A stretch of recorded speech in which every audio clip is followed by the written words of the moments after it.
1919, año en la que se publica y se difunde la primera obra literaria de César Vallejo, Los Heraldos Negros.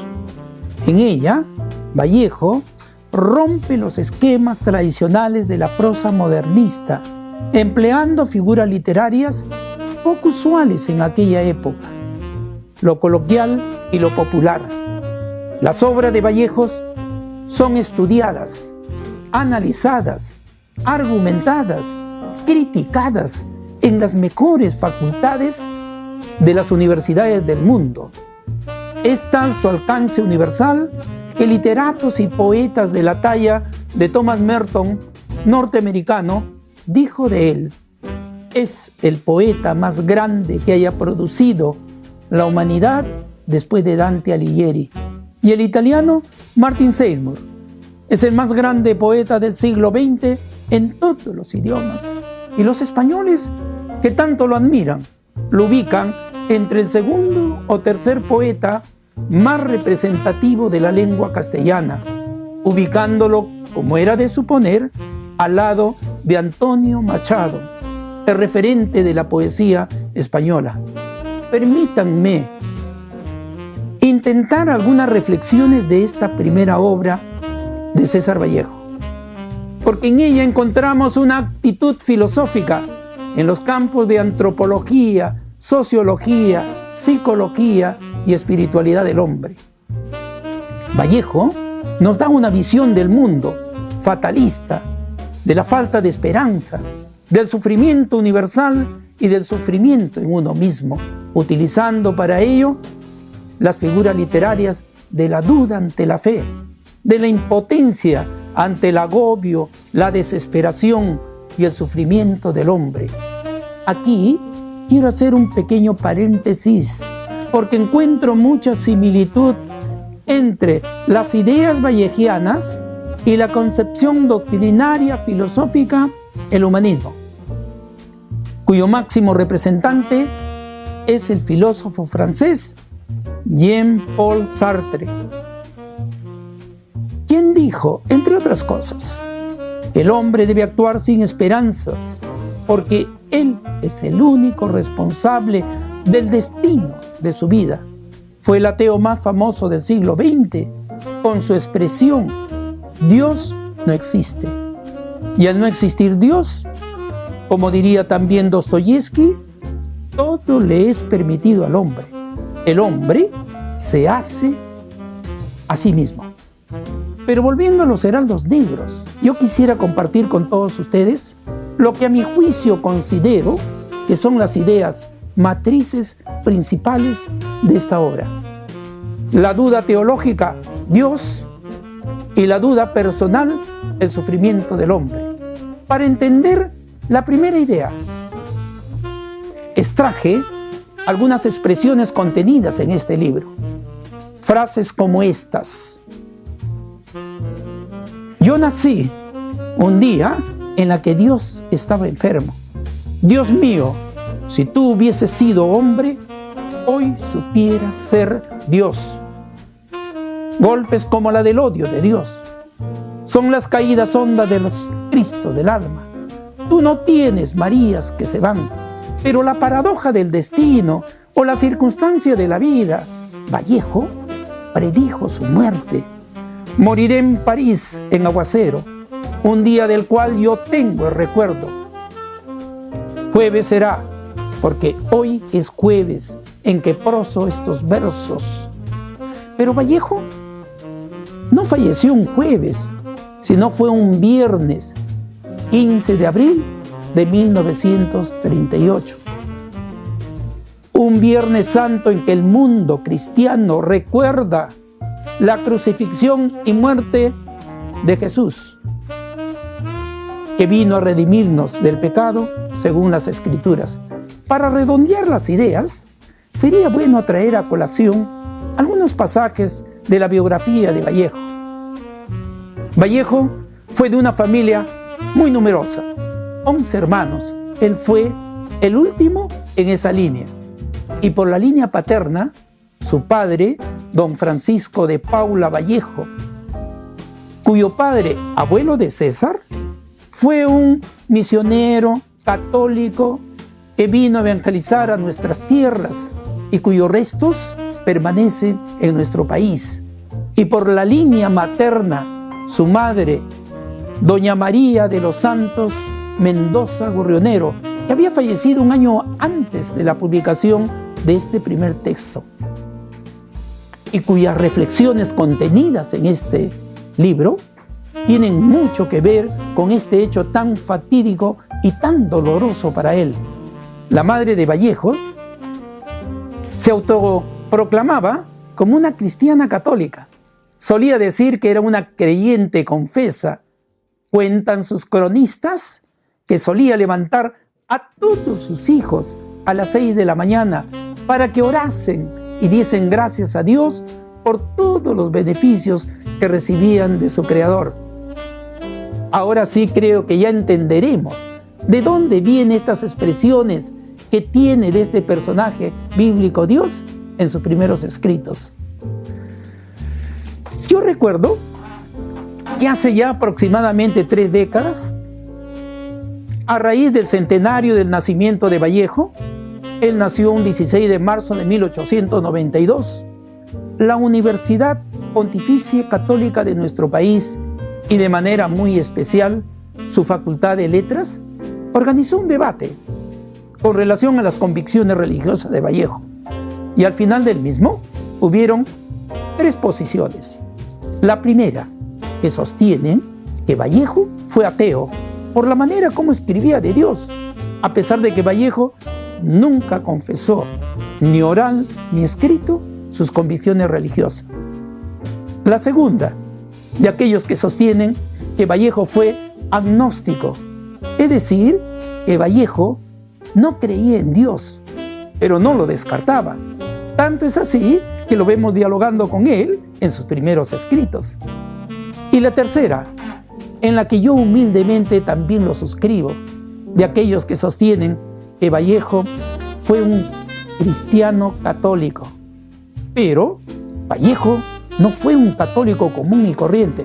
No, a Vallejo hay que rotularlo como un católico, entre comillas, rebelde, contestatario, que increpa, que critica, que cuestiona a su Creador. Voy a contarles una anécdota que le ocurrió al Papa Benedicto XVI, alemán, Ratzinger, en vida aún.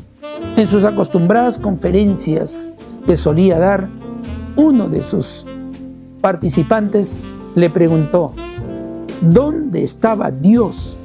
¿Qué hacía Dios durante la Segunda Guerra Mundial, en que los alemanes hicieron lo que hicieron con los judíos en el Holocausto, Auschwitz? De hecho, que fue una pregunta intrépida, atrevida, diríamos. Y con ese mismo atrevimiento, yo le respondería al preguntante: ¿y dónde estaban los hombres que permitieron que estos hechos ocurrieran y se consumaran? ¿Y por qué tardaron tanto en denunciar estos hechos tan execrables en nuestra condición humana? Porque deshumanizan al hombre por todo lo que aconteció en estas páginas negras de nuestra historia de la humanidad. Hay golpes en la vida tan fuertes. Yo no sé, golpes como la del odio de Dios, como si ante ellos la resaca de todo lo sufrido se emposara en el alma. Yo no sé, son pocos, pero son. Abren zancas oscuras en el rostro más fiero y en el lomo más fuerte. Serán tal vez los potros de bárbaros Atilas, o los heraldos negros que nos manda la muerte. Son las caídas hondas de los Cristos del alma, de alguna fe adorable que el destino blasfema. Esos golpes sangrientos son las crepitaciones de algún pan que en la puerta del horno se nos quema. Y el hombre, pobre, pobre, vuelve los ojos como cuando por sobre el hombro nos llama una palmada, vuelve los ojos locos y todo lo vivido se empoza como charco de culpa en la mirada. ¿Hay golpes en la vida tan fuertes? Yo no sé. En lo que se refiere a la segunda idea principal, la duda personal, el sufrimiento del hombre. Vallejo fue uno de los pocos poetas, por no decir el único entre pocos, que con mayor profundidad no solamente comprendió, sino que supo transmitirlos a través de sus escritos, de estos sentimientos del dolor, la miseria, el sufrimiento del hombre. Para entender esta segunda idea, sería bueno, una vez más, traer a colación pasajes de su biografía. Habíamos dicho que Vallejo fue de una familia muy numerosa, pero pobre. Tanto es así que tuvo que interrumpir sus estudios universitarios, estando en el norte, en Trujillo, en la Universidad Nacional de esta ciudad, y aquí en Lima, en la Universidad Nacional Mayor de San Marcos, en ambos lugares por falta de recursos económicos. Estuvo preso en una reyerta entre bandos contrarios ideológicamente, que terminó con desmanes y la muerte de uno de los participantes. A Vallejo se les indica no solamente como partícipe, sino también como autor intelectual principal de estos hechos, y es llevado a prisión. Pero gracias al Grupo del Norte, denominado también la Bohemia Norteña, que era un grupo de intelectuales de mucho prestigio en aquella época y a la que Vallejo pertenecía, a sus protestas es liberado. Pero tiempo después, cuando Vallejo se entera de que su caso iba a ser reabierto judicialmente, prácticamente obligan a Vallejo a huir de nuestro país y se dirige a Francia, París. Ya estando en esta ciudad, en sus inicios, tiene que sufrir lo que para él es un paradigma, las carencias económicas. Relatan sus biógrafos que solía dormir en las bancas de los parques públicos, la misma que fue mermando cada vez más su alicaída salud. Estando en el Perú, entre otros trabajos que tuvo y que siempre fueron de corta duración, la de ser empleado en una mina en Querubilca, en el norte de nuestro país. ¿Recuerdan ustedes esa gran novela narrativa, El Tuxteno? Bien, fue también profesorero en una hacienda azucarera. Y en ambos lugares, Vallejo no solamente vio, sino que sintió y hizo suya la explotación a la que eran sometidas, tanto en los socavones como en los cañaverales, de los obreros y de los campesinos de aquella época. Aquí vale la pena hacer una reflexión hecha pregunta. ¿Cuánto de nosotros, por no decir la mayoría de nosotros, frente a una desgracia de aquellas que desgarran, que abren heridas profundas en la parte más íntima de nuestro ser, frente a la pérdida de nuestros padres, de un hermano, una hermana, un hijo, una hija, un esposo, una esposa, o un desastre natural, no exclamamos: Dios mío, ¿por qué permites que estos hechos ocurran? Estos son los golpes de los que Vallejo nos habla en los Heraldos Negros. Y estos mismos golpes son los que siguen trayéndonos dolor, miseria, sufrimiento, explotación, por esta civilización que nosotros hemos creado. Les explico, la naturaleza le fue dada al hombre para transformarla, para mejorarla o depararla, para estudiarla o ignorarla, pero no para crearla y menos aniquilarla, como diría el filósofo Mario Bunge. Y esto último es lo que están haciendo los hombres. Si no, preguntémonos qué o quiénes son responsables de la deforestación, del oscurantismo, del calentamiento global, del efecto invernadero, de los cambios climáticos, fenómenos que tanto daño están haciendo a esta pobre humanidad. ¿Acaso no es verdad que hemos creado una sociedad del comercio, de libre comercio, hija del consumismo, en las que las competencias son agresivas? Somos testigos de lo que viene ocurriendo en estos últimos tiempos, en esa guerra comercial que se han enfrascado estas dos potencias mundiales. Este hiperconsumo es lo que está dañando a nuestro planeta. En esta barabunda tecnológica que en estas últimas décadas han inundado todo el quehacer humano, que es bueno siempre y cuando cumplan el objetivo de ser un medio, un instrumento para el desarrollo y el progreso del hombre.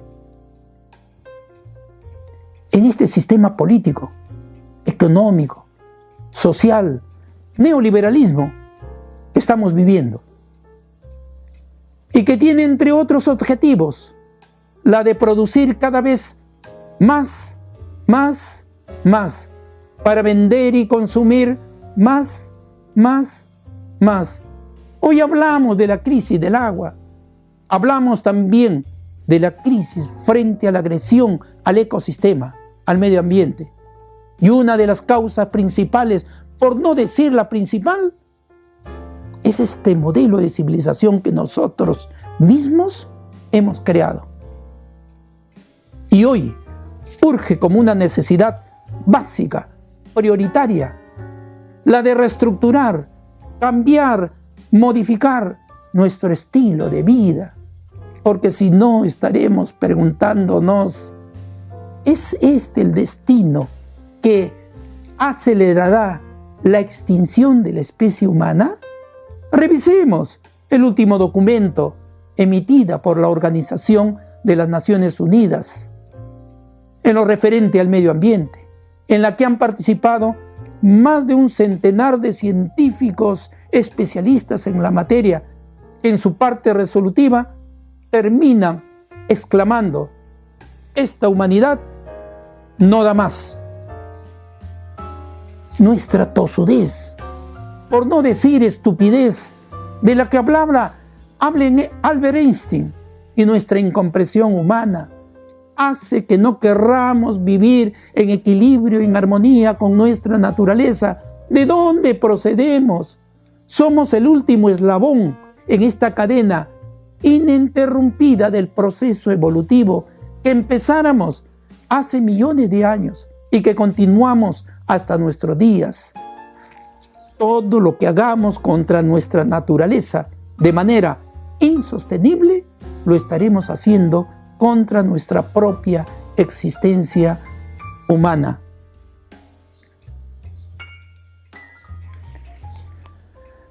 Y finalmente,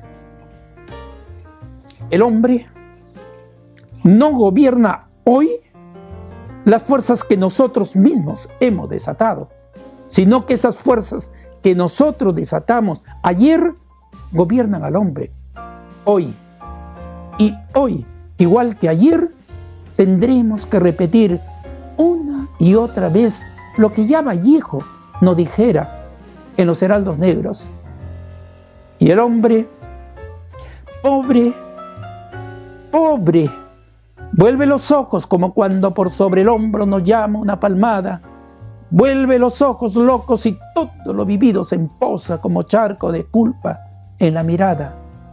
Hay golpes en la vida tan fuertes, yo no sé. Obra Los Heraldos Negros, año 1919-2019, centenario de la publicación y difusión de esta primera obra literaria del autor César Abraham Vallejo Mendoza. Gracias.